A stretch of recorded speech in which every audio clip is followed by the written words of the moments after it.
మా దగ్గరికి వచ్చే ఇన్వెస్టర్స్ చాలా మంది అడిగే కామన్ క్వశ్చన్ ఏంటంటే ల్యాండ్ మీద ఇన్వెస్ట్మెంట్ చేస్తే మంచిదా లేకపోతే ఫ్లాట్ మీద ఇన్వెస్ట్మెంట్ చేస్తే మంచిదా అనేసి. మనం ఈ వీడియోలో నెక్స్ట్ 5 yearsలో ఏది మీకు ఎక్కువ రిటర్న్స్ వస్తాయో తెలుసుకుందాం.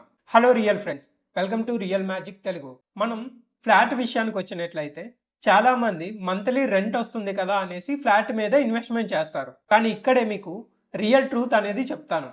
అదేంటంటే సిమెంట్కి ప్రైస్ ఎప్పుడూ పెరగదు. అది పాతదవుతున్న కొద్దీ దాని వాల్యూ అనేది తగ్గుతుంటుంది. అపార్ట్మెంట్లో మీ ఫ్లాట్కి ఏదైతే యూడిఎస్ ఇస్తారో అన్డివైడెడ్ షేర్ దానికి మాత్రమే వాల్యూ పెరుగుతుంది. మహా అయితే 1.5 టైమ్స్ మాత్రమే మీ ప్రైస్ అనేది పెరుగుతుంది. అదే మంచి గ్రోత్ కారిడార్లో ఒక ల్యాండ్ కానీ తీసుకున్నట్లయితే అక్కడ మీకు ప్రెజెంట్ ఎలాంటి రెంట్ రాకపోవచ్చు, కానీ ల్యాండ్ ప్రైస్ మాత్రం పెరుగుతుంది.